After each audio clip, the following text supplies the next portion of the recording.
Numbers. Chapter 14. All the congregation lifted up their voice, and cried, and the people wept that night. All the children of Israel murmured against Moses and against Aaron. The whole congregation said to them, "We wish that we had died in the land of Egypt, or that we had died in this wilderness. Why does Yahweh bring us to this land, to fall by the sword? Our wives and our little ones will be captured or killed. Wouldn't it be better for us to return into Egypt?" They said to one another, "Let's choose a leader, and let's return into Egypt." Then Moses and Aaron fell on their faces before all the assembly of the congregation of the children of Israel. Joshua the son of Nun and Caleb the son of Jephunneh, who were of those who spied out the land, tore their clothes. They spoke to all the congregation of the children of Israel, saying, "The land, which we passed through to spy it out, is an exceedingly good land.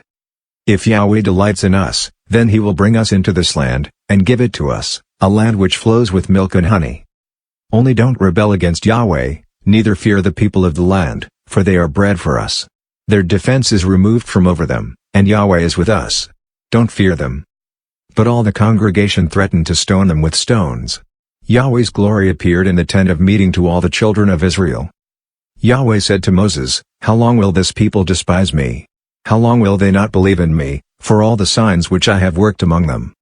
I will strike them with the pestilence, and disinherit them, and will make of you a nation greater and mightier than they." Moses said to Yahweh, "Then the Egyptians will hear it, for you brought up this people in your might from among them. They will tell it to the inhabitants of this land. They have heard that you Yahweh are among this people, for you Yahweh are seen face to face, and your cloud stands over them, and you go before them, in a pillar of cloud by day, and in a pillar of fire by night. Now if you killed this people as one man, then the nations which have heard the fame of you will speak, saying, 'Because Yahweh was not able to bring this people into the land which he swore to them, therefore he has slain them in the wilderness.' Now please let the power of the Lord be great, according as you have spoken, saying, 'Yahweh is slow to anger, and abundant in loving kindness, forgiving iniquity and disobedience, and he will by no means clear the guilty, visiting the iniquity of the fathers on the children, on the third and on the fourth generation. Please pardon the iniquity of this people according to the greatness of your loving kindness, and just as you have forgiven this people, from Egypt even until now.' Yahweh said, 'I have pardoned according to your word. But in very deed, as I live, and as all the earth shall be filled with Yahweh's glory. Because all those men who have seen my glory and my signs, which I worked in Egypt and in the wilderness, yet have tempted me these 10 times, and have not listened to my voice. Surely they shall not see the land which I swore to their fathers, neither shall any of those who despised me see it. But my servant Caleb, because he had another spirit with him, and has followed me fully, him I will bring into the land into which he went. His offspring shall possess it. Since the Amalekite and the Canaanite dwell in the valley, tomorrow turn and go into the wilderness by the way to the Red Sea." Yahweh spoke to Moses and to Aaron, saying, "How long shall I bear with this evil congregation that complain against me? I have heard the complaints of the children of Israel, which they complain against me. Tell them, as I live, says Yahweh, surely as you have spoken in my ears, so I will do to you. Your dead bodies shall fall in this wilderness, and all who were counted of you, according to your whole number, from 20 years old and upward, who have complained against me.